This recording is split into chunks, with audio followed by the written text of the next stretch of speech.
सुबह के करीब 8 बजे जयपुर शहर के पुलिस कंट्रोल रूम में एक आपातकालीन कॉल आई। फोन के दूसरी तरफ एक बुजुर्ग महिला की कांपती हुई आवाज थी, जिसमें सिसकियों की आवाज भी मिली हुई थी। साहब, मेरी बेटी को बचा लीजिए, मैं उसके लिए नाश्ता लेकर आई थी। लेकिन बहुत आवाज देने पर भी दरवाजा नहीं खुला। दरवाजा लॉक नहीं था। जब मैं अंदर गई तो वो मर चुकी थी। तुरंत पुलिस बल को घटनास्थल पर भेजा गया। एक छोटा, शानदार लेकिन डरावनी खामोशी से भरा बंगला।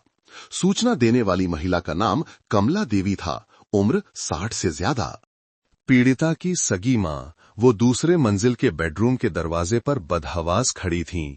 उनकी आंखें आंसुओं से भरी थीं और कांपते हुए हाथ अंदर की ओर इशारा कर रहे थे। साफ सुथरे और व्यवस्थित कमरे में उनकी बेटी प्रिया शर्मा 34 साल सफेद बिस्तर पर बेजान पड़ी थी। आसपास सब कुछ इतना शांत था कि रोंगटे खड़े हो जाएं। हाथापाई का कोई निशान नहीं, कोई अजीब आवाज नहीं, सिर्फ एक ठंडी खामोशी छाई हुई थी। जब पड़ोसियों को खबर मिली तो उन्हें यकीन नहीं हुआ। प्रिया बहुत ही नेक और शांत स्वभाव की थी। एक अच्छी नौकरी करती थी और अपने पति एक मशहूर आर्किटेक्ट के साथ रहती थी। दोनों को एक खुशहाल जोड़े का आदर्श माना जाता था। तो फिर ऐसा क्या हुआ कि उस महिला को इतनी दुखद परिस्थिति में दुनिया से जाना पड़ा? एक रहस्यमयी मामला शुरू हो चुका था और उस बूढ़ी मां के दर्दनाक फोन कॉल के पीछे एक ऐसी सच्चाई छिपी थी जिसे सुनकर किसी के भी रोंगटे खड़े हो जाएं। आखिर किसने उस महिला को उसके सबसे सुरक्षित समझे जाने वाले कमरे में मौत के घाट उतार दिया? जवाब जानने के लिए हमारे साथ अंत तक बने रहिए। हमारी कहानी को लाइक, शेयर और अपराध की कहानियां चैनल को सब्सक्राइब करना न भूलें, जहां हम ऐसे मामले सुनाते हैं जो न केवल हमें डराते हैं बल्कि रिश्तों, विश्वास और जीवन की सच्चाइयों पर सोचने पर मजबूर करते हैं। जब पुलिस बल मौके पर पहुंचा तो सिविल लाइंस के रोड नंबर 23 पर स्थित उस बंगले की ओर जाने वाली गली जिज्ञासु लोगों की भीड़ से भर चुकी थी। हर कोई कानाफूसी कर रहा था। उनकी आंखों में हैरानी और डर का मिला जुला भाव था। सफेद रंग का लोहे का गेट थोड़ा खुला था और अंदर का माहौल दम घोंटने वाला था। कर्नल विक्रम सिंह, जिन्हें इस क्षेत्र में 30 से अधिक वर्षों का अनुभव था, व्यक्तिगत रूप से घटनास्थल का निरीक्षण कर रहे थे। वह धीरे धीरे सीढ़ियों से ऊपर चढ़े। उनकी आंखें हर छोटी छोटी चीजों को ध्यान से देख रही थीं। सीढ़ियों की रेलिंग से लेकर दरवाजे के फ्रेम और दीवार पर लगी घड़ी तक, जो सुबह 1:05 पर रुकी हुई थीं। बेडरूम जहां प्रिया का शव मिला था, दूसरी मंजिल पर था। एक शानदार, साफ सुथरा और इतना व्यवस्थित कमरा कि यह अजीब लग रहा था। लूटपाट का कोई निशान नहीं था। सामान बिखरा नहीं था और ना ही कोई तोड़फोड़ या खिड़की तोड़ने के निशान थे। सब कुछ अपनी जगह पर था, जैसे कुछ हुआ ही न हो। केवल बिस्तर पर कंबल थोड़ा खिसका हुआ था और ड्रेसिंग टेबल पर परफ्यूम की एक शीशी गिरी हुई थी। ये छोटे छोटे संकेत थे, लेकिन एक अनुभवी जासूस को सोचने पर मजबूर करने के लिए काफी थे। प्रिया शर्मा बिस्तर पर पड़ी थी। उसके कपड़े ठीक थे, चेहरा पीला पड़ चुका था, लेकिन आंखें थोड़ी खुली थीं, जैसे उनमें आखिरी पलों की हैरानी बाकी रह गई हो। उसके गले पर गहरे नीले निशान साफ दिख रहे थे। शरीर ठंडा पड़ चुका था, जो ये बताता था कि उसकी मौत कई घंटे पहले हो चुकी थी। पीड़िता की मां कमला देवी अभी भी सदमे में थीं। उन्होंने रोते हुए बताया, कल रात ही उसने मुझे फोन किया था। कहा था कि सुबह साथ में नाश्ता करेंगे। उसने अपनी पसंदीदा कचौड़ी लाने के लिए भी कहा था। किसे पता था कि सुबह अपनी बेटी को इस हाल में देखूंगी। बंगले के आसपास के पड़ोसियों ने बताया कि उन्होंने रात में कोई चीख पुकार या अजीब आवाज नहीं सुनी थी। घर गली के आखिर में था, ऊंची दीवारों और अपने निजी कैमरा सिस्टम से घिरा हुआ था, इसलिए बाहर से किसी के घुसने की संभावना लगभग शून्य थी। लेकिन जिस बात ने पूरी जांच टीम का ध्यान खींचा, वो थी पति की रहस्यमयी गैर मौजूदगी। अमित वर्मा, 38 साल। वो एक आर्किटेक्ट था जो प्रिया के साथ इसी बंगले में रहता था। जब पुलिस ने जांच की तो अमित की निजी कार गैराज में नहीं थी। उसका फोन पूरी तरह से बंद था और किसी को नहीं पता था कि वो पिछली रात से कहां है। ना कोई मैसेज, ना परिवार के लिए कोई संदेश। एक और छोटा सा सुराख मिला। ग्राउंड फ्लोर पर खाने की मेज पर कॉफी के 2 आधे भरे कप रखे थे। एक पर लिपस्टिक का निशान था और दूसरा सादा था। इससे पता चलता था कि घटना से पहले कम से कम 2 लोग वहां साथ बैठे थे। घर में खामोशी छा गई। सिर्फ जांच अधिकारी की नोटबुक पर पेन चलने की खरोच की आवाज आ रही थी। बाहर साफ नीला आसमान अचानक उदास हो गया। मामला धीरे धीरे अपने रहस्य खोल रहा था। जबरन घुसने का कोई सबूत नहीं, हाथापाई का कोई निशान नहीं। पीड़िता की मौत अपने ही बेडरूम में हुई, ऐसी मुद्रा में जैसे वो सो रही हो। और सबसे खास बात, पति रहस्यमयी तरीके से गायब था। क्या ये अपराध किसी करीबी ने किया था, जिस पर प्रिया को बिल्कुल भी शक नहीं था, या उस आलीशान घर के दरवाजों के पीछे कोई और राज छिपा था? इन सवालों के जवाब आने वाली फॉरेंसिक जांच और पूछताछ में मिलने वाले थे, जहां से हर सुराग धीरे धीरे सामने आने वाला था। घटनास्थल को सील करने के बाद प्रिया शर्मा के शव को तुरंत फॉरेंसिक जांच के लिए जयपुर पुलिस के मुर्दाघर भेज दिया गया। कर्नल विक्रम सिंह और उनकी जांच टीम बेसब्री से रिपोर्ट का इंतजार कर रही थी, क्योंकि वे जानते थे कि फॉरेंसिक लैब के ये नीरस लगने वाले विवरण ही इस पूरे मामले को खोलने की सुनहरी चाबी थे। ठंडे कमरे में सफेद रोशनी मुख्य फॉरेंसिक डॉक्टर आलोक गुप्ता के गंभीर चेहरे पर पड़ रही थी। वो सावधानी से काम कर रहे थे। पीड़िता के शरीर पर हर निशान, हर सुराख को बारीकी से दर्ज किया जा रहा था। जब पहली रिपोर्ट जांच टीम को भेजी गई तो पूरी टीम कुछ सेकंड के लिए खामोश हो गई। फिर डॉक्टर गुप्ता की धीमी और स्पष्ट आवाज गूंजी। एक एक शब्द साफ था। मौत का कारण मैकेनिकल एस्फिक्सिया है, यानी सांस की नली पर दबाव पड़ने से दम घुटना। दूसरे शब्दों में, पीड़िता की गला घोंटकर हत्या की गई है। इस वाक्य ने मीटिंग रूम में सन्नाटा ला दिया। किसी ने कुछ नहीं कहा। सिर्फ कागज पर पेन से जोर से लकीर खींचने की आवाज आई। ये एक हत्या का मामला था, ये पुष्टि हो चुकी थी। गहराई से जांच करने पर फॉरेंसिक परिणामों से पता चला कि मौत का अनुमानित समय पिछली रात 11 बजे से 11 अगस्त की सुबह 1 बजे के बीच था। शरीर पर कोई बाहरी चोट नहीं थी, कोई हड्डी नहीं टूटी थी और न ही किसी जोरदार प्रतिरोध के संकेत थे। पीड़िता के नाखूनों के नीचे किसी अजनबी की त्वचा की कोशिकाएं नहीं मिली, जिससे यह साबित होता था कि प्रिया या तो विरोध नहीं कर पाई या उसे इसका मौका ही नहीं मिला। डॉक्टर गुप्ता ने अपनी गहरी आवाज में आगे बताया, अपराधी शायद पीड़िता का बहुत करीबी था। हो सकता है कि पीड़िता सो रही हो या हमले के वक्त पूरी तरह से बेखबर हो। ये किसी अजनबी का अचानक किया गया हमला नहीं है, बल्कि ये एक करीबी रिश्ते में की गई कार्रवाई है। इन शब्दों ने कर्नल सिंह की त्योरियां चढ़ा दी। उनके दिमाग में कई सिद्धांत एक साथ जुड़ने लगे। अगर ये चोर था तो उसने कीमती सामान क्यों नहीं लिया?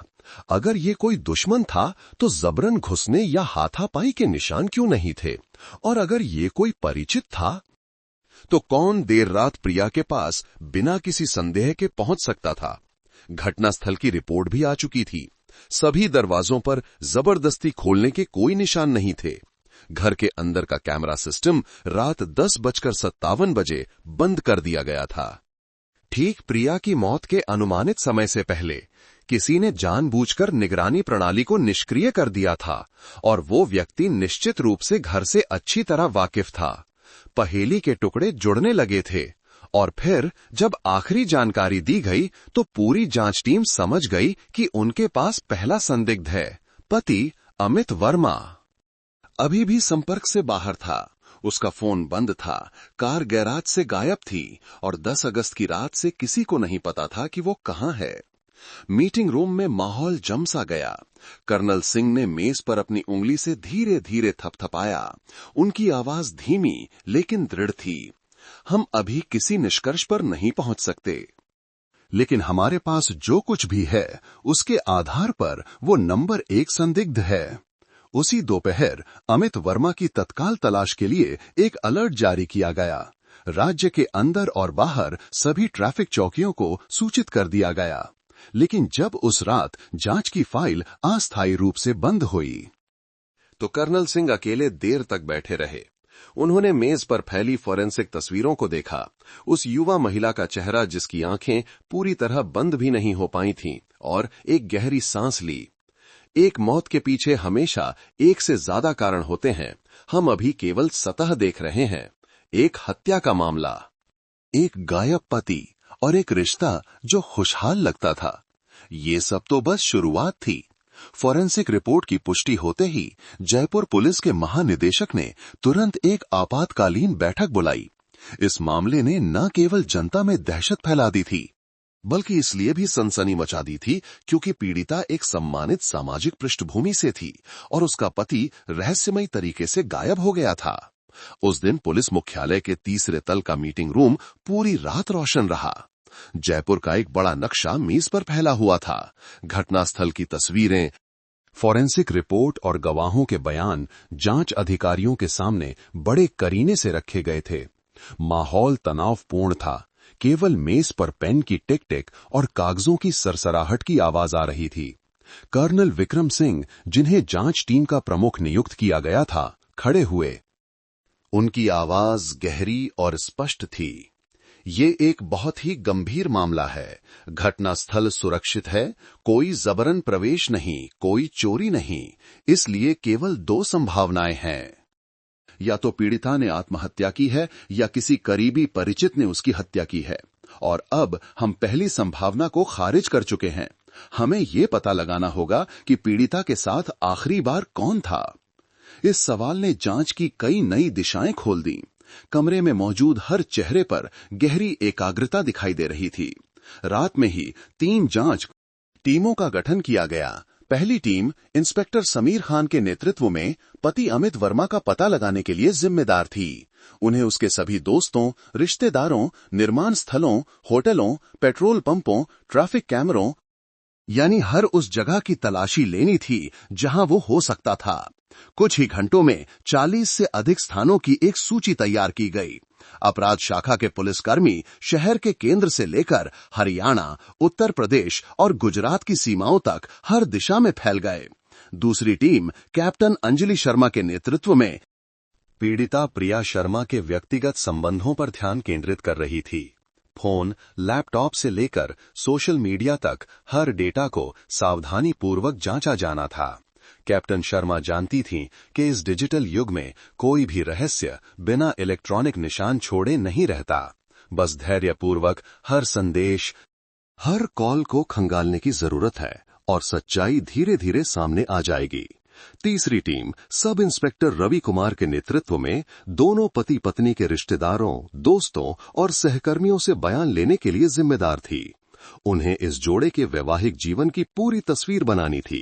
हाल के दिनों में हुए किसी भी टकराव, दरार या मनोवैज्ञानिक बदलाव का पता लगाना था।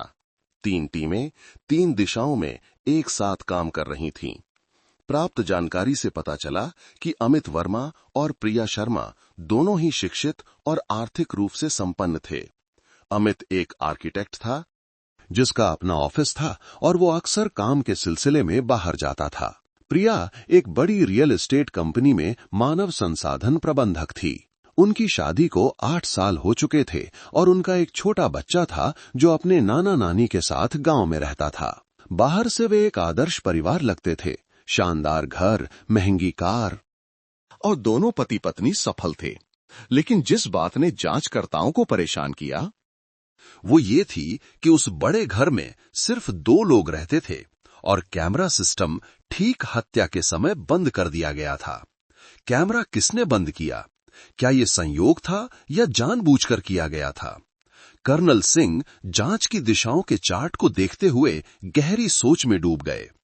अगर अमित ने कैमरा बंद किया था तो इसका मतलब है कि उसने तैयारी की थी। लेकिन उसने ऐसा क्यों किया? एक पढ़ा लिखा पेशेवर आदमी अपनी पत्नी की हत्या क्यों करेगा? या इसके पीछे कोई और राज है? वो रुके, मीटिंग रूम में चारों ओर देखा और फिर कहा, हमें जल्दबाजी नहीं करनी चाहिए। जब भावनाएं हावी हो जाती हैं तो तर्क धुंधला हो जाता है। मैं चाहता हूं कि हर टीम स्वतंत्र रूप से काम करे, लेकिन हर विवरण की रिपोर्ट दे। एक छोटा सा सबूत भी जांच की पूरी दिशा बदल सकता है। पहेली के टुकड़ों की तरह छोटे छोटे सुराग इकट्ठे किए जा रहे थे, जबकि अमित की तलाश कर रही टीम को अभी तक कोई सफलता नहीं मिली थी। पीड़िता के संबंधों की जांच कर रही टीम को कुछ अजीब संकेत मिलने लगे थे। प्रिया के फोन में हाल ही में कुछ संदेश हटा दिए गए थे। आधी रात को कुछ अजीब कॉलें की गई थीं, जो कुछ मिनट तक चली थीं, और उसके निजी सोशल मीडिया पर प्रिया हाल ही में अक्सर उदास और रहस्यमयी पोस्ट साझा कर रही थी। कभी कभी अकेलापन अपने ही घर में होता है। उसी समय प्रिया की कंपनी के एक कर्मचारी ने और जानकारी दी। हाल ही में प्रिया काफी तनाव में रहती थी। उसने मुझे बताया था कि पति पत्नी के बीच कुछ अनबन चल रही है। अमित बहुत शक करता था, उसका फोन चेक करता था, और यहां तक कि उसे पुरुष सहकर्मियों से दोस्ती करने से भी मना करता था। ये टुकड़े धीरे धीरे एक साथ जुड़ रहे थे, जो दिखा रहे थे कि इस जोड़े का वैवाहिक जीवन उतना शांतिपूर्ण नहीं था जितना बाहर से दिखता था। लेकिन कर्नल सिंह अभी भी सतर्क थे। उन्होंने निर्देश दिया, बिना सबूत के कोई फैसला न करें। शादी एक ऐसी चीज है जिसे केवल इसमें शामिल लोग ही समझते हैं। हमें ठोस सबूत चाहिए। हम अफवाहों के आधार पर किसी को दोषी नहीं ठहरा सकते। इस बीच अमित वर्मा की तलाश कर रही टीम को अभी भी कोई सुराग नहीं मिला था। ट्रैफिक कैमरा सिस्टम ने उसकी कार को सुबह लगभग 12:45 बजे शहर से बाहर जाते हुए रिकॉर्ड किया था, जो NH 48 की ओर जा रही थी, और फिर गुरुग्राम के पास के इलाके में गायब हो गई थी। कोई बैंक कार्ड का लेन देन नहीं, कोई फोन लोकेशन नहीं, और उस समय के बाद किसी गवाह ने उसे नहीं देखा था। एक पढ़ा लिखा आदमी बिना पैसे, बिना संपर्क और बिना किसी तकनीकी उपकरण के सिग्नल के ऐसे गायब हो गया जैसे वो कभी था ही नहीं। दबाव बढ़ने लगा था। हत्या की खबर सोशल मीडिया पर फैल गई। अखबारों ने इसे शानदार बंगले में त्रासदी कहा। जनता का दबाव जांच एजेंसी पर बढ़ता जा रहा था कि वे हत्यारे को पकड़ें। भागा हुआ पति ही अपराधी है और कौन हो सकता है। लेकिन एक जांचकर्ता के लिए चीजें इतनी सरल नहीं होती। कर्नल सिंह अच्छी तरह जानते थे कि जिन मामलों में सब कुछ स्पष्ट लगता है, कभी कभी असली अपराधी उन विवरणों के पीछे छिपा होता है जिन्हें स्पष्ट मान लिया जाता है। उन्होंने उस शाम की बैठक में निष्कर्ष निकाला, पहला, अमित वर्मा का पता लगाओ। दूसरा, पीड़िता के जीवन की गहराई में जाओ, क्योंकि जब हम ये समझ जाएंगे कि पीड़िता कैसे जीती थी, तभी हम जान पाएंगे कि उसे क्यों मरना पड़ा। कई घंटों के काम के बाद उनकी आवाज भारी हो गई थी, लेकिन उनकी आंखें अभी भी चमक रही थीं। टीम के युवा सदस्यों ने उस अनुभवी कर्नल को देखा और उनमें विश्वास और जिम्मेदारी की भावना महसूस की। बाहर बारिश होने लगी थी।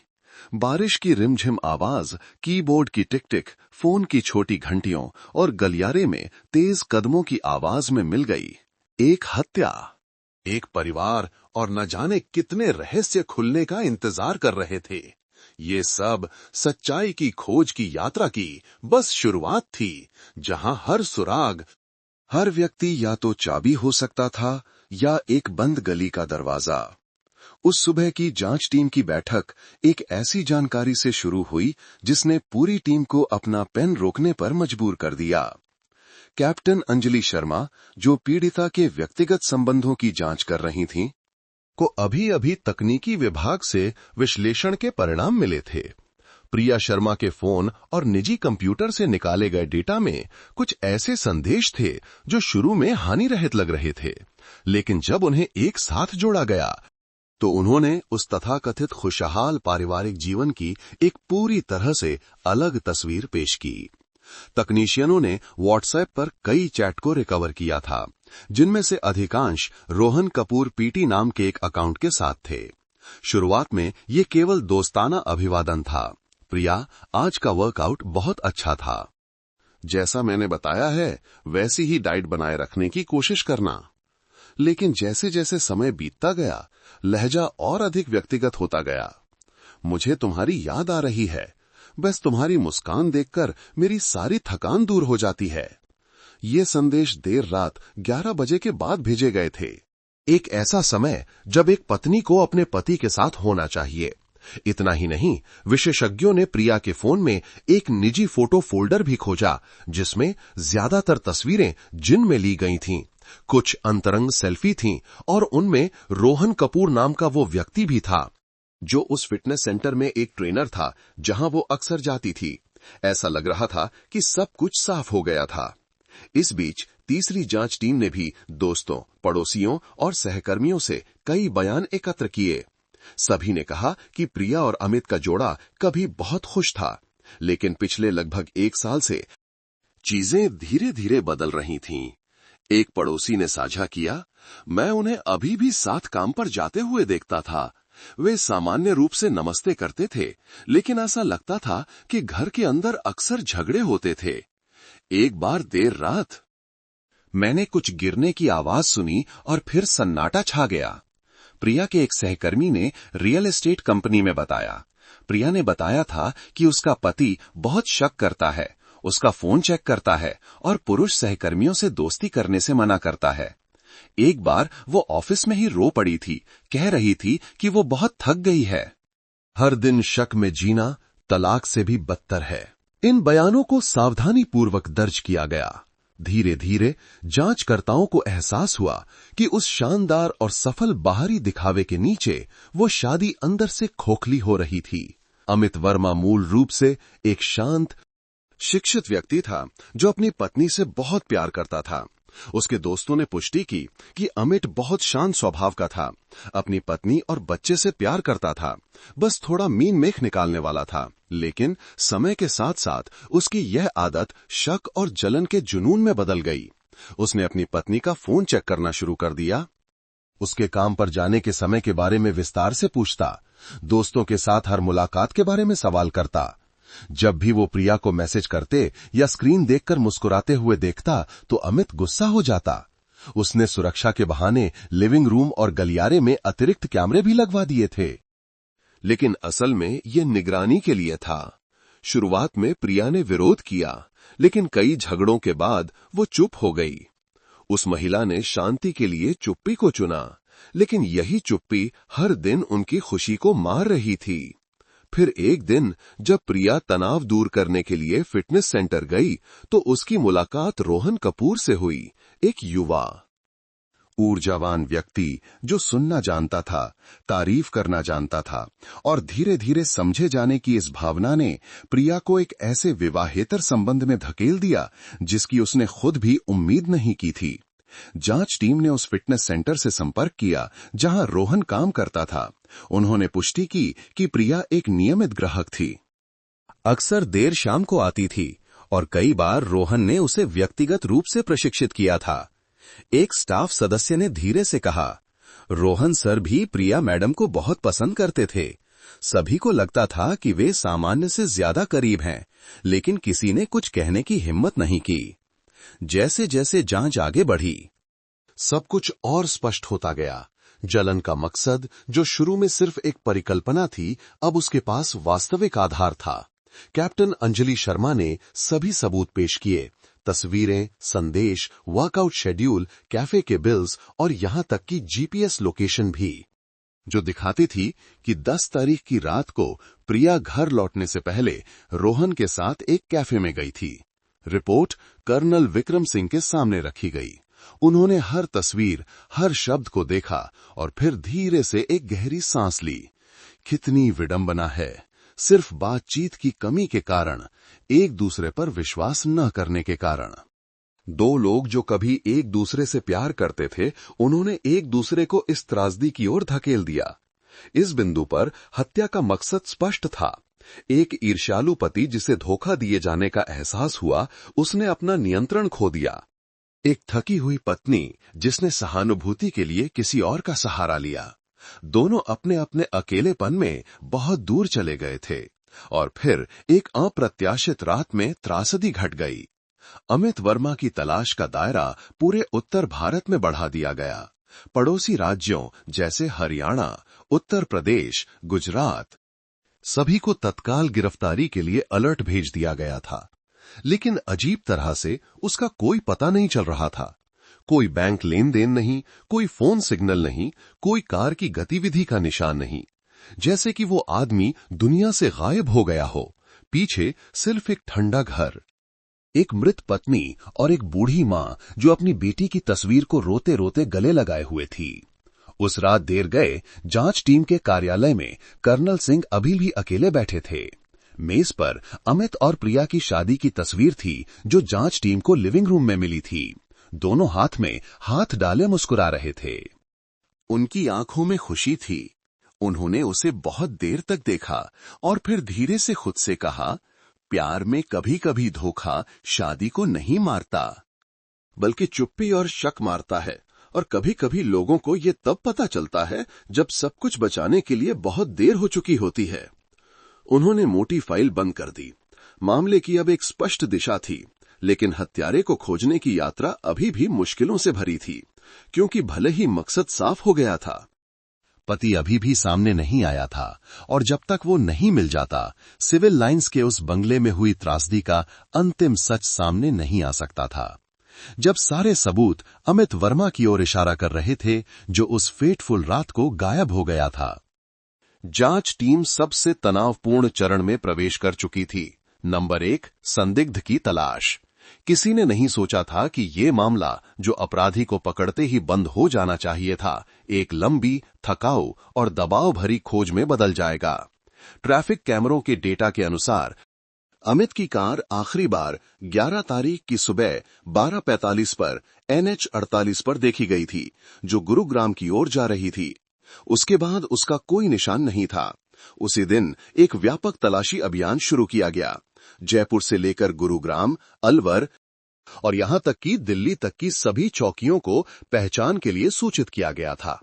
लगभग 38 साल का पुरुष, लंबा पतला, छोटे बाल, ग्रे शर्ट पहने हुए, सफेद रंग की माजडा 6 कार चला रहा था, नंबर प्लेट 17A।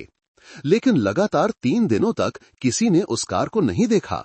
कोई बैंक लेन देन नहीं, कोई फोन सिग्नल नहीं, और न ही किसी दोस्त या सहकर्मी से कोई संपर्क। अमित वर्मा, एक पढ़ा लिखा, करियर वाला आदमी, एक भूत की तरह गायब हो गया था। मीडिया भी इसमें शामिल हो गया। समाचार वेबसाइटों पर सुर्खियां थीं। जयपुर में पत्नी के हत्या का संदिग्ध अभी भी फरार, आलीशान बंगला और लापता पति। सोशल मीडिया पर कई टिप्पणियां, अफवाहें और यहां तक कि पीड़िता और हत्यारे के बारे में दुर्भावनापूर्ण अटकलें भी फैल गईं। पूरी जांच टीम पर दबाव बढ़ गया। हर सुबह कर्नल विक्रम सिंह को एक नकारात्मक रिपोर्ट मिलती। कोई पता नहीं, कोई सुराग नहीं। वो बस चुपचाप सिर हिलाते और फिर ठंडी कॉफी का कप लेकर दीवार पर लगे नक्शे को देखते, जिस पर अनगिनत लाल रेखाएं थीं। वे रास्ते जहां टीमें जा चुकी थीं। एक पढ़ा लिखा आदमी, बिना पैसे, बिना संपर्क, बिना किसी सहारे के, वो कैसे जी रहा है?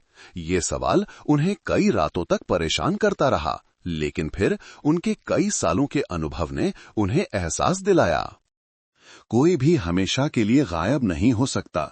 चाहे कितना भी चतुर हो, इंसान को जीने के लिए खाना, सोना और चलना पड़ता है, और हर हरकत अपने पीछे निशान छोड़ती है।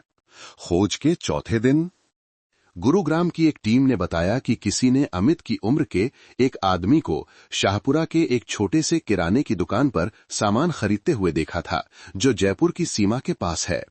ये आदमी एक पुरानी बिना नंबर प्लेट की मोटरसाइकिल पर था और उसके कपड़े फटे पुराने थे। जब दुकानदार को तस्वीर दिखाई गई तो उसने केवल झिझकते हुए कहा, लगता तो वैसा ही है, लेकिन पक्का नहीं कह सकता। उसने टोपी और मास्क पहन रखा था। जानकारी पक्की नहीं थी, लेकिन इसे नजरअंदाज भी नहीं किया जा सकता था। टीमों ने तुरंत उत्तरी पहाड़ी क्षेत्रों की ओर अपनी खोज का दायरा बढ़ा दिया, जहां कई छोटे गेस्ट हाउस थे। कम लोग आते जाते थे और छिपना आसान था। उसी समय फॉरेंसिक टीम ने सिविल लाइंस के बंगले के आसपास के सभी कैमरों को फिर से खंगाला। एक अप्रत्याशित विवरण सामने आया। 10 अगस्त की रात लगभग 11:50 बजे प्रिया की मौत के समय से पहले गैराज में कार की हेडलाइट्स कुछ मिनटों के लिए जलीं और फिर बंद हो गईं। इससे पता चलता था कि अमित ने जाने से पहले जानबूझकर कार तैयार की थी। जांचकर्ता धीरे धीरे अमित के भागने की योजना का खाका तैयार कर रहे थे। हत्या के बाद वो लगभग 1 बजे घर से निकला, NH-48 की ओर गाड़ी चलाई और फिर निगरानी से बचने के लिए कम कैमरों वाले ग्रामीण रास्तों का इस्तेमाल किया। गुरुग्राम की सीमा के पास पहुंचकर उसने एक खाली मैदान में कार छोड़ दी और फिर एक स्थानीय व्यक्ति से खरीदी गई मोटरसाइकिल से आगे बढ़ा।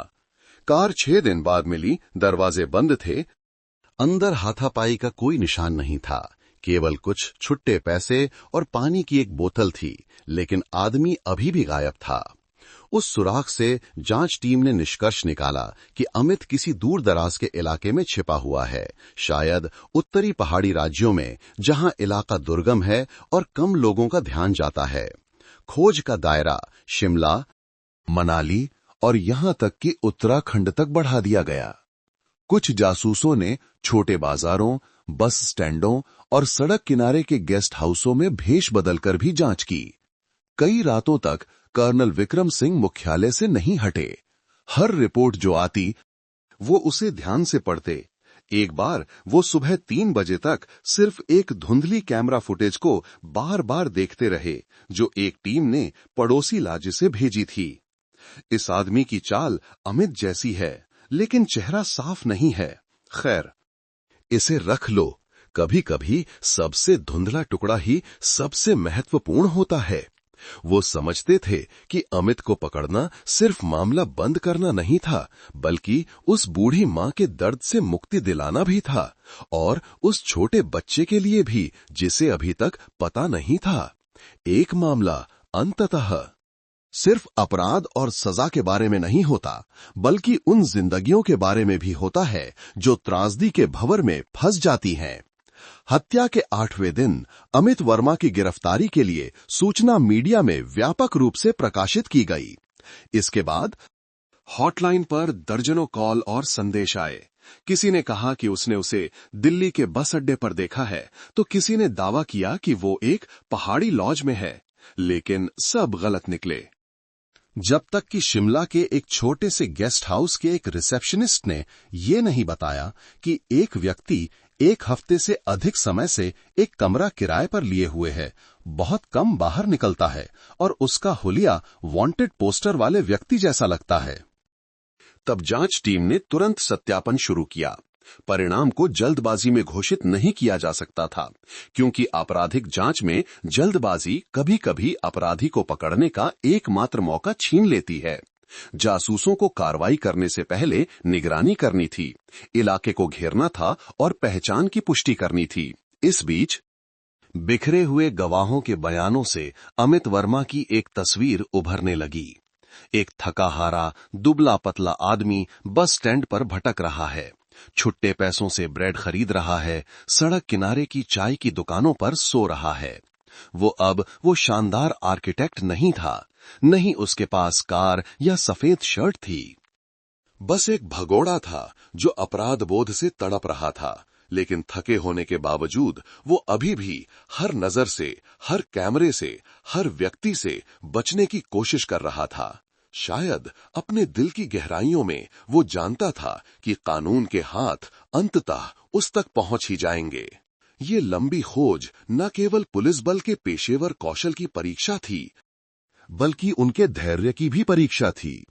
हर गुजरते दिन के साथ जांच अधिकारियों की आंखों में उम्मीद और थकान का मिश्रण होता था, लेकिन उन्होंने हार नहीं मानी।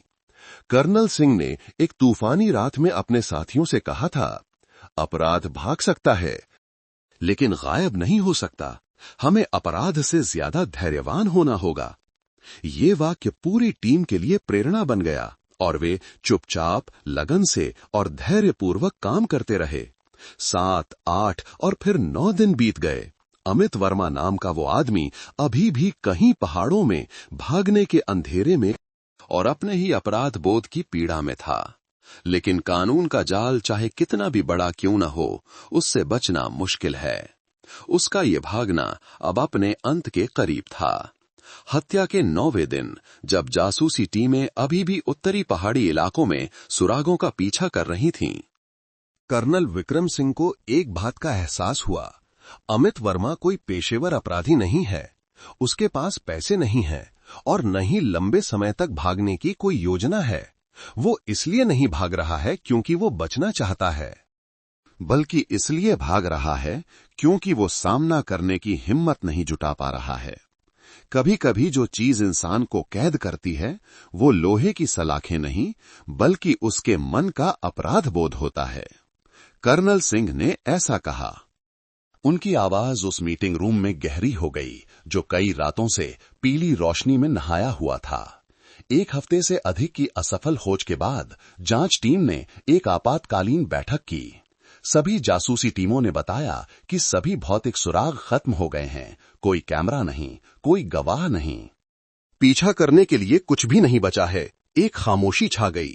फिर कर्नल सिंह ने कहा, अगर हम उसे सुरागों से नहीं ढूंढ सकते तो उसे भावनाओं से जगाओ। पूरा कमरा सन्न रह गया।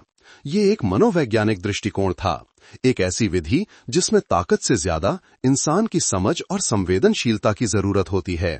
उस दोपहर वो अमित वर्मा के माता पिता से मिलने गए जो शहर के केंद्र के पास एक पुराने सरकारी क्वार्टर में रहते थे। घर छोटा और पुराना था लेकिन साफ सुथरा। अमित की मां श्रीमती शोभा वर्मा एक महिला जिनके बाल सफेद हो चुके थे और कई रातों की नींद न पूरी होने से आंखें सूज गई थीं। पुलिस को देखकर कांपते हुए खड़ी हो गईं। साहब, मेरे अमित की कोई खबर मिली? उसने कुछ गलत किया है ना? उन्होंने पूछा। उनकी आवाज लगभग घुट गई थी। कर्नल सिंह ने उस मां को देखा। उस बूढ़ी आंखों में सिर्फ डर नहीं था बल्कि एक मां का दिल दहला देने वाला दर्द भी था जिसका बेटा अपराधी बन गया था। वो बैठ गए और धीरे से कहा, हम आपका दर्द समझते हैं, लेकिन अमित जितना भागेगा उसका अपराध उतना ही बढ़ता जाएगा। अगर उसमें सच में थोड़ी भी इंसानियत बची है, अगर वो अपने माता पिता, अपने छोटे बच्चे के बारे में सोचता है, तो हमें उसकी मदद करने दीजिए ताकि वो वापस आ सके।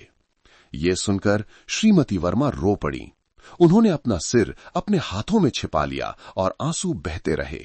बगल में बूढ़े पिता चुपचाप सिगरेट पीते रहे। उनकी लाल आंखें खिड़की से बाहर देख रही थीं। कुछ देर की खामोशी के बाद उन्होंने अपनी भारी आवाज में कहा, मैं जानता हूं मेरे बेटे ने गलती की है। वो बुरा इंसान नहीं है, बस गुस्से में बहुत बेवकूफी कर गया। अगर मैं उससे मिल सका तो मैं उसे आत्मसमर्पण करने के लिए कहूंगा। भागने से कुछ नहीं बदलेगा। उस रात जांच टीम के निर्देश पर अमित के परिवार ने अपने बेटे से आत्मसमर्पण करने की अपील करते हुए एक पत्र लिखा। इसे पुलिस ने अपने आधिकारिक सोशल मीडिया पेज पर सार्वजनिक रूप से पोस्ट किया। पत्र सरल था, बिना किसी बनावट के, लेकिन आंसुओं से भरा हुआ था। बेटा, मां जानती है कि तुम डरे हुए हो, तुम्हें पछतावा है, लेकिन जितना तुम भागोगे उतना ही तुम दर्द में रहोगे। तुम्हारे पापा और मैं अब बूढ़े हो गए हैं, ज्यादा दिन नहीं जिएंगे। वापस आ जाओ बेटा, कानून का सामना करो ताकि मां तुम्हें आखिरी बार देख सके। मां तुम्हें दोष नहीं देती। मां बस चाहती है कि तुम अपनी गलती मानो और एक नई जिंदगी शुरू करो। ये पत्र तेजी से सोशल मीडिया पर साझा किया गया। कई लोगों ने इसे पढ़कर खामोश हो गए। एक व्यक्ति ने टिप्पणी की, काश हर कोई खुद को उस मां की जगह रख पाता तो शायद ये त्रासदी नहीं होती। ये सिर्फ एक संदिग्ध के लिए एक अपील नहीं थी, बल्कि मानवता और जागृति की आवाज थी।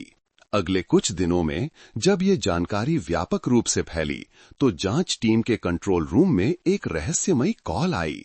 फोन करने वाले ने अपना नाम नहीं बताया, बस कुछ संक्षिप्त शब्द कहे, मैंने अपनी मां का खत पढ़ लिया है, और फिर फोन काट दिया। कॉल में आवाज कांप रही थी, थकी हुई थी और बिल्कुल अमित वर्मा की आवाज जैसी थी जो पिछली पूछताछ की फाइलों में थी। पूरा मीटिंग रूम सांस रोके हुए था। कर्नल सिंह ने धीरे से सिर हिलाया। उसने सुन लिया है, उसका मन डगमगाने लगा है। ये जल्दबाजी करने का समय नहीं है। जासूसी टीमों ने उत्तरी पहाड़ी क्षेत्र के संदिग्ध इलाके के आसपास निगरानी जारी रखी, लेकिन उसे तुरंत पकड़ने के बजाय उन्होंने चुपचाप मीडिया के माध्यम से आत्मसमर्पण करने वालों के लिए नरमी के संदेशों को फैलाना शुरू कर दिया। इस बीच पहाड़ी क्षेत्र के गवाहों से मिली जानकारी के अनुसार एक अधेड़ उम्र का दुबला पतला आदमी एक छोटे से गेस्ट हाउस में रह रहा था। कम बोलता था, कम बाहर निकलता था और कभी-कभी बस चुपचाप अपने फोन को देखता रहता था। गेस्ट हाउस के मालिक ने बताया, मैंने उसे जयपुर वाले मामले के बारे में एक लेख को स्पीकर पर पढ़ते हुए सुना था। वो रोया, फिर फोन बंद कर दिया और घंटों तक चुपचाप बैठा रहा। वो आदमी अमित वर्मा ही था। वो खा पी नहीं रहा था, सो नहीं पा रहा था। जब भी वो आंखें बंद करता, उसकी पत्नी का नीला चेहरा और पत्र में उसकी मां की सिसकती आवाज उसके सामने आ जाती। हर रात वो खुद से पूछता, अगर मैं आत्मसमर्पण कर दूंगा तो मेरे बच्चे का क्या होगा? क्या मेरे माता पिता पड़ोसियों का सामना कर पाएंगे? लेकिन फिर अपने दिल की गहराइयों में वो ये भी जानता था कि चुप्पी केवल अपराध को बढ़ाएगी, जबकि सामना करने से ही प्रायश्चित शुरू हो सकता है। पुलिस मुख्यालय में कर्नल सिंह हर गतिविधि पर नजर रखे हुए थे। उनका मानना था कि हर अपराध को ईमानदारी से हल किया जा सकता है।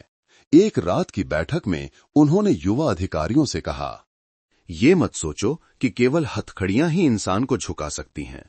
कभी कभी मां का एक पत्र, बच्चे की एक नजर ही एक गुमराह व्यक्ति के अंदर बची हुई इंसानियत को जगाने के लिए काफी होती है। इन शब्दों ने कई लोगों को खामोश कर दिया। वे समझ गए कि ये केवल एक अपराधी को पकड़ने की कवायद नहीं थी, बल्कि एक इंसान की अंतरात्मा को जगाने की यात्रा थी। 10वें दिन शिमला में भारी बारिश हो रही थी। जबकि जासूस अभी भी संदिग्ध क्षेत्र की घेराबंदी कर रहे थे, कंट्रोल रूम में फोन की घंटी बजी। लेकिन हम यहां रुकते हैं क्योंकि उस समय खोज अभी खत्म नहीं हुई थी।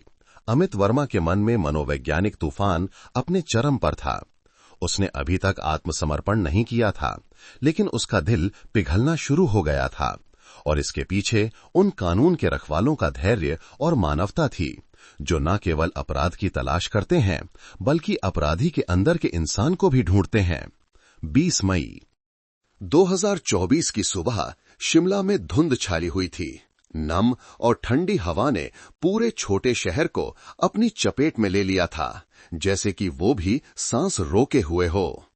जयपुर पुलिस के अपराध शाखा में कंट्रोल रूम में हर दिन दर्जनों कॉल आती थीं, जिनमें से अधिकांश अपुष्ट सूचनाएं होती थीं।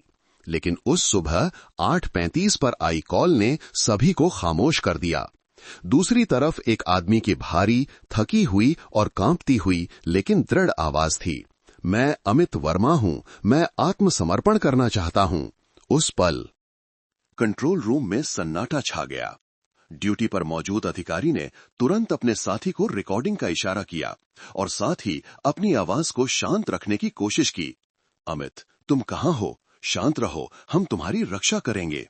दूसरी तरफ कुछ सेकंड की खामोशी रही। फिर उस आदमी की आवाज फिर से भारीपन से गूंजी, जैसे वो अपनी आखिरी सांसें गिन रहा हो। मैं शिमला के पास नाहन में एक छोटे से गेस्ट हाउस में हूं। मैं बहुत थक गया हूं। मैं और नहीं भागना चाहता। मैं बस एक बार अपनी मां को देखना चाहता हूं। कॉल के तुरंत बाद जांच टीम को आपातकालीन अलर्ट पर रखा गया। जासूसी टीमों ने तुरंत शिमला पुलिस से समन्वय के लिए संपर्क किया।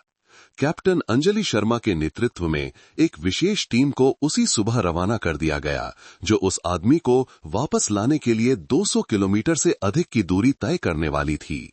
जब गाड़ी चल रही थी तो गाड़ी के अंदर एक अजीब सी खामोशी थी। हर कोई समझता था कि ये सिर्फ एक संदिग्ध को पकड़ने का मिशन नहीं था, बल्कि आंसुओं और डरावनी यादों से भरे लंबे दिनों को समाप्त करने की यात्रा थी। कैप्टन शर्मा ने खिड़की से बाहर देखा। धुंध ने पहाड़ों को ढक रखा था। उनका दिल भारी हो गया। उसने आत्मसमर्पण करने के लिए फोन किया। इसका मतलब है कि उसके अंदर अभी भी इंसानियत बाकी है। शायद किसी पल में मां के प्यार ने डर पर जीत हासिल कर ली।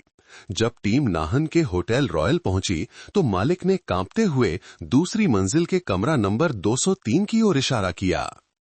वो वहीं है। 2 दिनों से सिर्फ खाना मंगा रहा है, किसी से बात नहीं की, बहुत थका हुआ लग रहा है। कमरा 203 का दरवाजा धीरे से खुला। अंदर वो आदमी जो कभी एक सफल आर्किटेक्ट था, अब सिर्फ एक दुबला पतला साया रह गया था। दाढ़ी बढ़ी हुई थी, आंखें धसी हुई थीं और कपड़े मैले कुचैले थे। वो खिड़की के पास चुपचाप बैठा था। उसके सामने उसकी पत्नी प्रिया की एक छोटी सी तस्वीर थी जो समय के साथ पीली पड़ गई थी। पुलिस को अंदर आते देख अमित ने सिर्फ धीरे से सिर हिलाया। कोई प्रतिरोध नहीं, कोई भागने की कोशिश नहीं। उसने धीरे धीरे कहा। उसकी आवाज फटी हुई थी। मुझे पता था कि आप लोग मुझे ढूंढ लेंगे।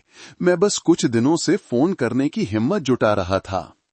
कैप्टन शर्मा ने धीरे से कहा, हम तुम्हारी जिंदगी खत्म करने नहीं आए हैं, बल्कि तुम्हें सच्चाई के साथ एक नई शुरुआत करने में मदद करने आए हैं।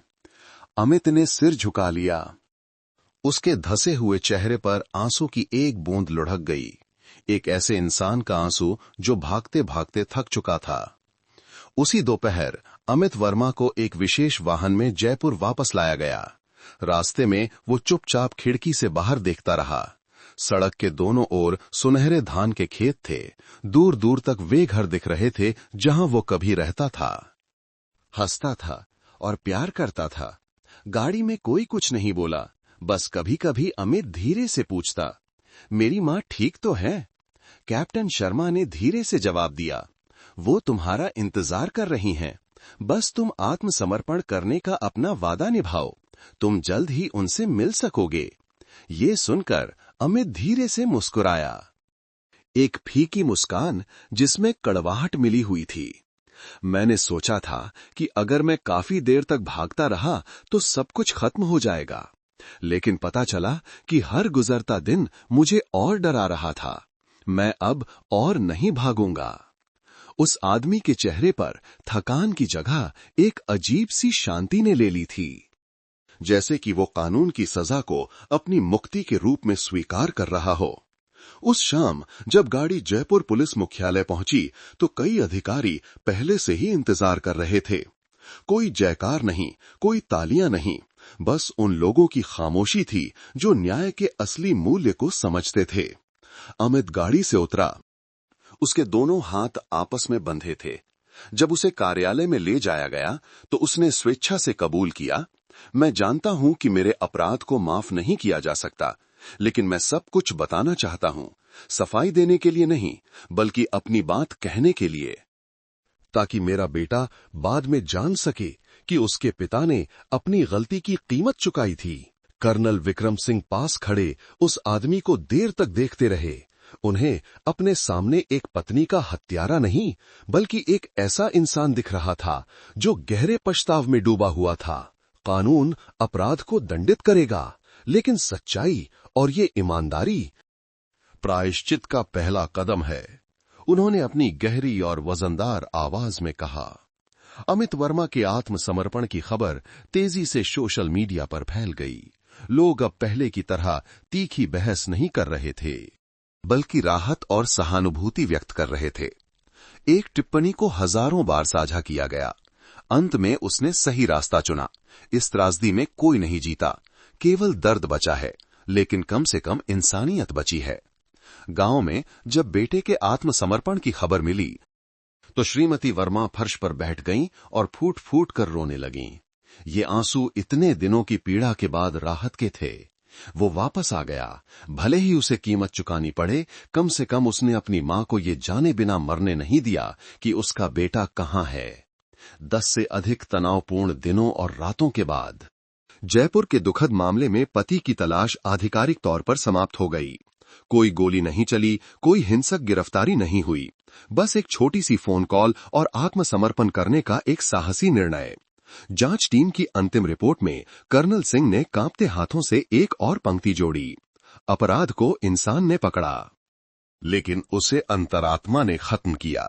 मुख्यालय के बाहर सूर्यास्त की रोशनी पुराने पेड़ों पर पड़ रही थी और खामोशी थी। एक दुखद अध्याय हिंसा से नहीं, बल्कि अपराध के सामने इंसान की जागृति से समाप्त हुआ। जयपुर पुलिस के पूछताछ कक्ष में पीली मंद रोशनी अमित वर्मा के दुबले पतले चेहरे पर पड़ रही थी। उसके सामने सबूतों, बयानों और घटनास्थल की तस्वीरों से भरी एक मोटी फाइल थी। लेकिन इस बार किसी को जोर देने की जरूरत नहीं पड़ी। उसने खुद बोलना शुरू किया। उसकी आवाज गहरी और रुंधी हुई थी, जैसे वो हर दर्द को निगलते हुए अपनी कहानी सुना रहा हो। उस रात मैं सो नहीं सका। अमित ने अपनी भारी लाल आंखों से कहना शुरू किया। उसने बताया कि 10 तारीख की रात प्रिया जिम से सामान्य से थोड़ी देर से लौटी। जब वो घर आई तो वो अभी भी खुश थी और अपने साथ एक मिठाई का डिब्बा लाई थी। ये कहते हुए कि ये उसके पति की पसंदीदा मिठाई है। लेकिन जब अमित ने पूछा, तुम किसके साथ गई थी, प्रिया बस मुस्कुराई और जवाब नहीं दिया। उसकी बस यही खामोशी मेरे लिए एक चाकू की तरह थी। पिछले कई हफ्तों से अमित चुपके से अपनी पत्नी पर नजर रख रहा था। उसने देखा कि वो अक्सर मैसेज करती थी, अकेले मुस्कुराती थी। उसे शक था, लेकिन वो सीधे पूछने की हिम्मत नहीं कर सका। उसके दिल में जलन, नाराजगी और दर्द धीरे धीरे बढ़ता जा रहा था। उस रात प्रिया नहाने के बाद बिस्तर पर पहले सो गई। अमित उसके बगल में लेटा रहा, आंखें खुली थीं और छत को घूर रहा था। पीली नाइट लैंप की रोशनी, घड़ी की टिक टिक, और उसके दिमाग में सैकड़ों सवाल थे जिनका कोई जवाब नहीं था। मैं उस समय के बारे में सोच रहा था जब हम दोनों गरीब थे, एक साथ किराए के कमरे में रहते थे, इस घर को खरीदने के लिए अतिरिक्त काम करते थे। मैं उन समयों के बारे में सोच रहा था जब मैं उसे अपना सारा खाना दे देता था ताकि वो स्वस्थ रहे। और फिर खुद से पूछ रहा था कि अब सब कुछ ऐसा क्यों हो गया है। वो थोड़ी देर चुप रहा और फिर धीरे धीरे बोला, जब कोई बहुत ज्यादा प्यार करता है तो वो आसानी से पागल भी हो सकता है। लगभग 11:30 बजे अमित अभी भी जाग रहा था। उसने अपनी पत्नी की ओर देखा। प्रिया गहरी नींद में थी।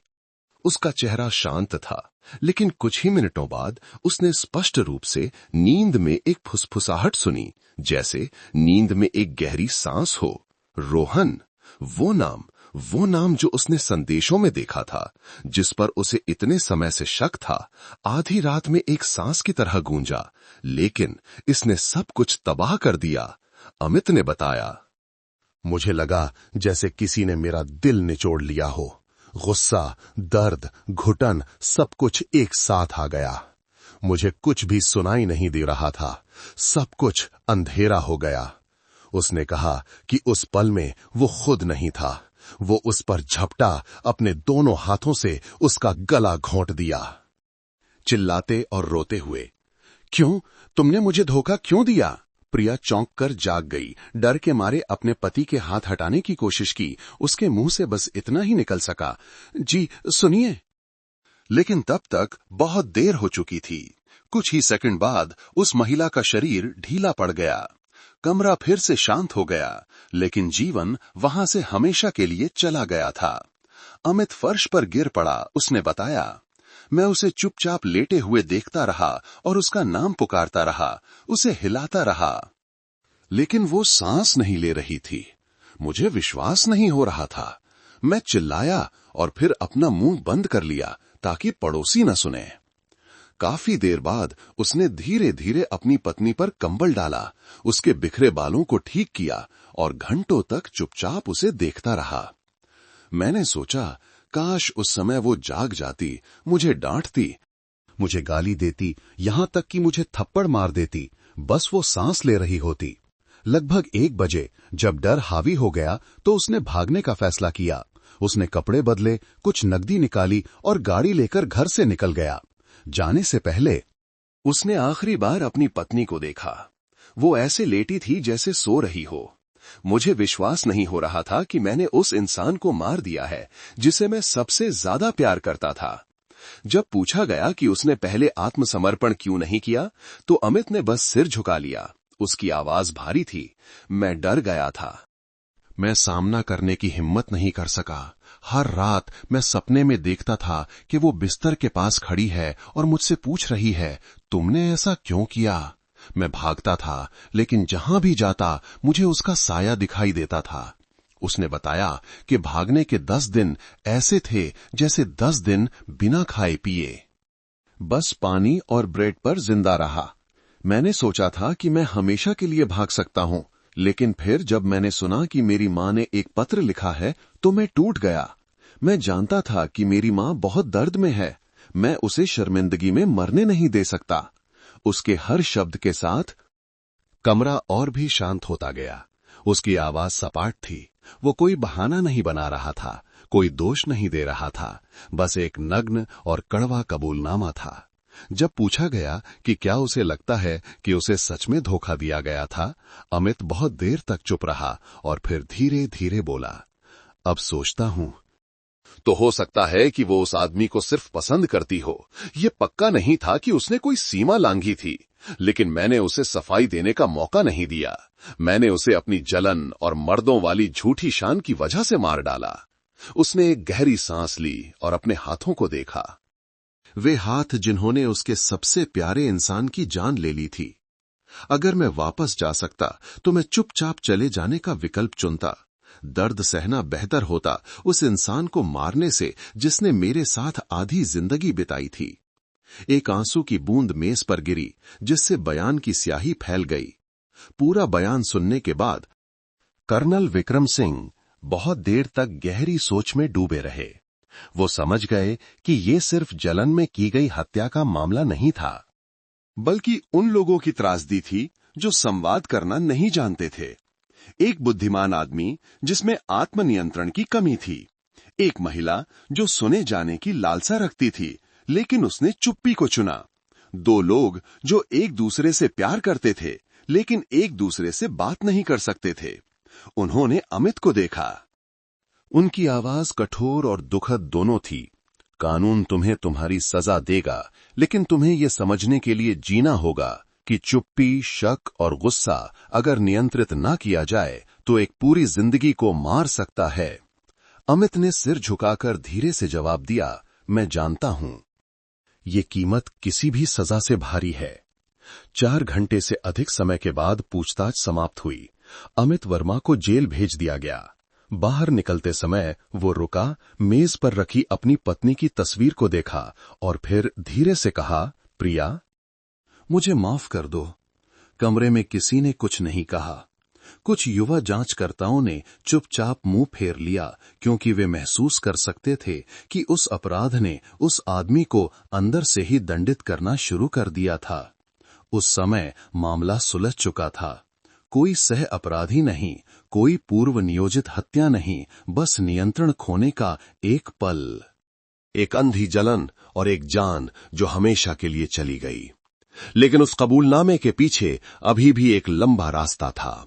कानून की सजा और अंतरात्मा की सजा अमित वर्मा का आगे इंतजार कर रही थी। हत्या के लगभग 2 महीने बाद अक्टूबर 2024 के अंत में एक सुबह जयपुर जिला न्यायालय का कोर्ट रूम खचाखच भरा हुआ था। बाहर गलियारे में पतझड़ की हवा पीले पेड़ों से गुजर रही थी। हर पत्ता चुपचाप आंगन में गिर रहा था। अंदर सभी की निगाहें आरोपी के कटघरे में बैठे उस आदमी पर थीं। अमित वर्मा, 38 साल, एक आर्किटेक्ट जिसे कभी कई लोग सम्मान देते थे। अब न तो वो शानदार दिखता था, न ही उसकी आंखों में वो आत्मविश्वास था। वो सिर झुकाए बैठा था, दोनों हाथ आपस में गुंथे हुए। उसके पतले कंधे हल्के से कांप रहे थे। उसके सामने उसकी पत्नी प्रिया शर्मा की तस्वीर थी। तस्वीर में उसकी मुस्कान ने पूरे कोर्ट रूम को भावुक कर दिया। सुनवाई सार्वजनिक थी। आरोप पत्र स्पष्ट रूप से पढ़ा गया।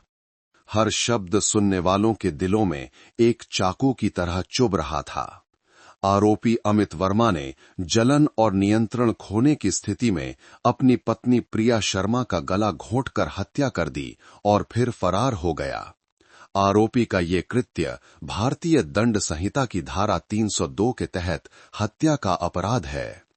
नीचे पीड़िता की मां कमला देवी चुपचाप अपने आंसू पोंछ रही थीं। रोने चिल्लाने के दिन बीत चुके थे। अब केवल खालीपन बचा था। उन्होंने पहले मीडिया से कहा था, उसने गलती की है तो उसे सजा मिलनी चाहिए, लेकिन फिर भी वो कभी मेरा दामाद था और प्रिया मेरी बेटी थी। दोनों ही चले गए, बस अलग अलग तरीकों से। इस बात ने कोर्टरूम में कई लोगों को रुला दिया। दूसरी तरफ अमित के माता पिता भी सिर झुकाए बैठे थे, किसी की तरफ देखने की हिम्मत नहीं कर रहे थे। एक माँ जिसने अपने बेटे को जन्म दिया, उसे पाला पोसा, अब उसे अदालत में ये सुनते हुए बैठना पड़ रहा था कि उसके बेटे ने अपनी पत्नी की हत्या कर दी। इससे बड़ा दर्द क्या हो सकता है। जब अंतिम शब्द कहने का मौका दिया गया तो अमित वर्मा खड़ा हुआ। उसकी आवाज रुंधी हुई थी। मैं जानता हूं कि कोई भी शब्द इस गलती की भरपाई नहीं कर सकता। मैं माफी की उम्मीद नहीं करता। मैं बस ये चाहता हूं कि मेरी कहानी के माध्यम से जो लोग जी रहे हैं, अगर उनके बीच कोई मतभेद है तो वे एक दूसरे से बात करें, चुप न रहें। चुप्पी हर प्यार को मार देती है। वो रुका, अपने आंसू पोंछे और फिर कहा, मैं दोनों तरफ के माता पिता से माफी मांगता हूं। मैं अपने बेटे से माफी मांगता हूं और मैं प्रिया से माफी मांगता हूं, जो चली गई है लेकिन हमेशा मेरे दिल में रहेगी। पूरा कोर्टरूम खामोश था। कोई कुछ नहीं बोला। बस एक महिला के धीरे धीरे रोने की आवाज आई। उसकी मां सिसक रही थी। विचार विमर्श के बाद जूरी कोर्टरूम में लौटी। मुख्य न्यायाधीश ने गंभीर आवाज में फैसला सुनाया। ये देखते हुए कि आरोपी ने तीव्र मानसिक उत्तेजना की स्थिति में अपराध किया, उसने आत्मसमर्पण किया, ईमानदारी से कबूल किया और पश्चाताप व्यक्त किया। अदालत ने उसे हत्या के अपराध के लिए 20 साल के सश्रम कारावास की सजा सुनाने का फैसला किया है। लकड़ी के हथौड़े की आवाज गूंजी, एक सूखी कठोर आवाज। एक मामला बंद हो गया। मृत व्यक्ति को शांति मिल गई। अपराधी को अपनी कीमत चुकानी होगी, लेकिन जो लोग पीछे रह गए वे ही सबसे लंबे समय तक दर्द सहेंगे। जब पुलिस अमित को कोर्टरूम से बाहर ले जा रही थी तो उसने अपनी मां की ओर देखा और फिर आखिरी बार अपनी पत्नी की तस्वीर को देखा। उस पल में वो धीरे से मुस्कुराया, एक थकी हुई लेकिन शांत मुस्कान। शायद वो जानता था कि ये सजा सिर्फ एक दंड नहीं थी, बल्कि उन लंबी रातों के बुरे सपनों से मुक्ति भी थी। प्रिया की मां कमला देवी उसे जाते हुए देखती रहीं और फिर एक गहरी सांस ली। उसे अपनी कीमत चुकानी होगी, लेकिन मैं चाहती हूं कि वो जिए ताकि वो अपने बेटे को सिखा सके कि ऐसा न बने। हर अपराधी कभी एक इंसान था। उनका छोटा बेटा जो केवल 8 साल का था, अभी भी नहीं जानता था कि उसकी मां मर चुकी है। दोनों परिवारों ने फैसला किया था कि जब वो बड़ा हो जाएगा तभी उसे सच्चाई बताई जाएगी। एक ऐसी सच्चाई जिसे चाहे कैसे भी बताया जाए, वो केवल दर्द ही देगी। मामले के समापन की बैठक में कर्नल विक्रम सिंह ने युवा अधिकारियों से कहा, आप लोगों ने देखा, हर मामला नफरत से शुरू नहीं होता। कई बार ये एक चुप्पी से, एक बार सुनने से इनकार करने से शुरू होता है। प्यार, शादी या कोई भी रिश्ता, अगर उसमें साझा करने की, समझने की कमी हो तो वो एक त्रासदी में बदल सकता है। उन्होंने धीरे से मेज पर हाथ मारा। उनकी आवाज गहरी हो गई। हम ये काम सिर्फ लोगों को पकड़ने के लिए नहीं करते, बल्कि लोगों को ये याद दिलाने के लिए भी करते हैं कि वे अधिक दयालु बने, अधिक संयम बरतें। उनके शब्दों ने कमरे में माहौल को शांत कर दिया, क्योंकि ये मामला भले ही बंद हो गया हो, उन सभी के दिलों में एक गहरा घाव छोड़ गया था जिन्होंने इसे देखा था। सिविल लाइंस का वो बंगला अब बंद हो गया है। हर सुबह लोग गुजरते हुए चुपचाप दूसरी मंजिल की ओर देखते हैं जहां त्रासदी शुरू हुई थी, और एक गहरी सांस लेते हैं। वो घर कभी खुशी का प्रतीक था, अब यह एक चेतावनी का प्रतीक बन गया है, क्योंकि कभी कभी मौत किसी अजनबी हत्यारे से नहीं आती, बल्कि उन लोगों से आती है जिन्होंने कभी हमें जीवन भर प्यार करने का वादा किया था। और कभी कभी त्रासदी झगड़े की आवाज से नहीं, बल्कि दो लोगों के बीच की चुप्पी से शुरू होती है, जिन्होंने एक दूसरे को सुनना बंद कर दिया था। एक मामला समाप्त हो गया, लेकिन विश्वास, समझ और क्षमा की कहानी अभी भी बाकी है। अगर उस दिन अमित ने पूछने का, सुनने का रास्ता चुना होता, अगर प्रिया ने सच बोलने का, सामना करने का फैसला किया होता, तो शायद कोई हत्या नहीं होती, कोई 2 परिवार बर्बाद नहीं होते, कोई बच्चा एक ही दिन में अपनी मां को खोकर और पिता से दूर होकर अनाथ नहीं होता। प्यार में चुप्पी को दूरी ना बनने दें, शादी में शक को विश्वास को मारने ना दें और जीवन में गुस्से से पहले रुकना सीखें। क्योंकि कभी कभी संयम का एक सेकंड एक पूरी जिंदगी बचा सकता है। कहानी समाप्त होती है, लेकिन इसकी गूंज अभी भी बाकी है। दर्द को फिर से कुरेदने के लिए नहीं, बल्कि हम में से हर एक को ये याद दिलाने के लिए कि खुशी इस बात में नहीं है कि कौन सही है और कौन गलत, बल्कि इस बात में है कि क्या हम उसे बनाए रखना और सुनना जानते हैं। आपने अभी अभी सुनी कहानी चुप्पी से उपजी त्रासदी। अगर आपको लगता है कि इस कहानी ने आपको कोई सबक सिखाया है, तो अपराध की कहानियां चैनल को लाइक, शेयर और सब्सक्राइब करें, ताकि हम साथ मिलकर उन सच्ची घटनाओं को सुनना जारी रख सकें। जहां हर अपराध अपने साथ जीवन के लिए एक चेतावनी लेकर आता है। नमस्ते दोस्तों, आप सब ये कहां से देख रहे हैं? आपको ये कहानी कैसी लगी, हमें कमेंट करके जरूर बताइए। मैं ईश्वर से प्रार्थना करता हूं कि आप जहां भी रहें, हमेशा सुरक्षित और खुश रहें। अगर आपके पास भी कोई ऐसी ही दिलचस्प कहानी है, तो उसे हम सबके साथ जरूर साझा करें। हम आपकी कहानी सुनने का इंतजार करेंगे।